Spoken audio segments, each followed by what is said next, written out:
Good afternoon, Mr. McDaid. We're really excited to have you here with the Oystercatcher newspaper. If you don't mind, I'd like to ask you a couple of questions. No problem. First question is, what attracted you so much to a career in education? I loved sport at school. I'm a PE teacher, and so I thoroughly enjoyed sport. Went into school, really liked school life, and it seemed a natural thing to do. So I have a school report when I was primary 4 that says, wants to be a PE teacher, definitely, and it's underlined by my teacher. So there was something about school life and sport that I was really interested in, so I wanted to be a PE teacher. Oh, brilliant. So next question is, if you had to give the children of St Andrews and Brides one piece of advice on their journey to success, what would it be and why? I think it would be work hard and apply yourself. Find the thing you're interested in, first of all, and then work at it and understand that working at it will mean lots of things for you. It will mean sometimes it will go well, sometimes it will not, but trying to stick in, finding the thing you're interested in, having a passion for it will be the thing that will see you through. Brilliant.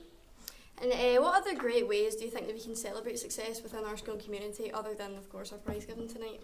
I think that's a great question. I think the newspaper's a perfect vehicle for it. I think definitely. the way in which you do that, you You get as much information out as possible. I think you should use social media. I think it's a way in which you celebrate the success of the school. I think you should use your parishes. Is a good way of understanding the parish community and what they're able to see the success of the school, and getting as much information out as possible through your school newsletters in any channel possible. Telling the story of your school is an important thing, and giving good examples of it. People always like that. Don't doubt you've changed since you were in school.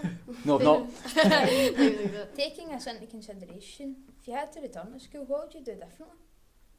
Wow. I think I would try to focus on some of the subjects that I didn't quite engage in or didn't quite like, knowing that it was only going to be for a short period of time.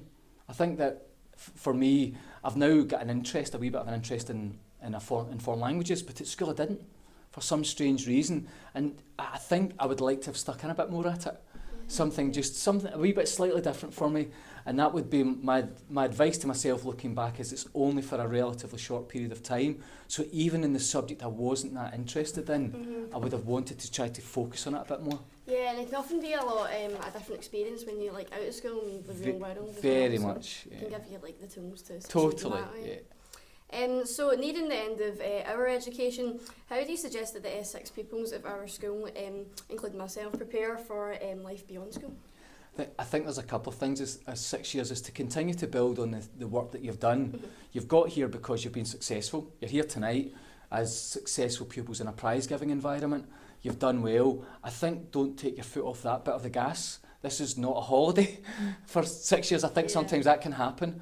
I think widen your involvement in school life. I can see that as well, about being involved in school groups, developing your leadership skills and being really focused. The other thing I would also say is try to turn your mind towards the thing you're going to do next. Start to turn your mind towards, it might be an internship with a company in a business environment that you're interested in. It might be teaching that you're going to do, but go do the things that you're going to look at next and start to do that now. Thanks very much. What would you like to say to our current S5 pupils who are in such an important and stressful year? You'll get through it. is that take a deep breath. It gets better. It does get better, yeah. That's super. That's probably better advice. Away from here. I think that what will happen is it will be challenging at times. It will feel as if it can sometimes feel overwhelming, I think, 5th year, but there's lots of people there to support you, whether it be your family, whether it be the teachers within your school, whether it be fellow pupils. Take a deep breath. You will get through it. Do it in bite-sized chunks. Don't think, oh my goodness, I've got 3 things I need to study and I need to do it all at once. You need to plan that sensibly and carefully. If you manage that, you do it in bits at a time, and then you also try to have a bit of a life beyond school. I think if you're involved in sport or drama or music, just keep that up. I wouldn't say stop it. I think you need to have a bit of a balance in your life as well, but then by doing that, that will see you through 5th year, I think. Yeah, I definitely should have done that in 5th year. I think I got a bit consumed by my exams, a wee bit stressed.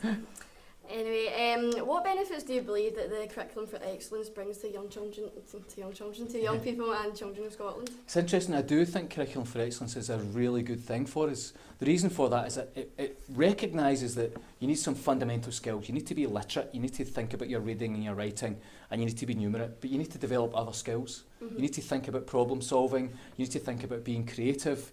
The curriculum allows you to do that. The other big thing that Curriculum for Excellence was about good learning and teaching. It was about your teachers and how they interact with you, how you get on with them, are you able to talk to them, how do they set the learning up in a classroom, that it's not always just copying down, that you're discussing your learning, you've got opportunities to reflect, you can lead your learning. That's what Curriculum for Excellence was about. And so for me, I think that Curriculum for Excellence gives us something that's quite unique within Scottish education. But we need to remember that there will always be work that goes along with it. It's not about taking knowledge away, it's about having knowledge and the skills to just move on and to prepare you for life beyond school. Right, thanks very much. What is it like actually being in charge of Mrs. Mullen? A nightmare, yeah. an utter nightmare. No, You're actually. on the other end of that quite a lot. No, I have to say, and I saw it tonight as well, I have a huge respect for Mrs. Mullen as a head teacher, and you can see it with the reaction of the pupils and young people towards her, particularly the 6 years who have left and their interaction with her. That says a lot about people. You can't fake that. You can't fake that for one night only. I think that people, obviously within the school environment, respect her. She's got tremendous leadership skills, and she has a warmth and care for you guys that I don't think is always common.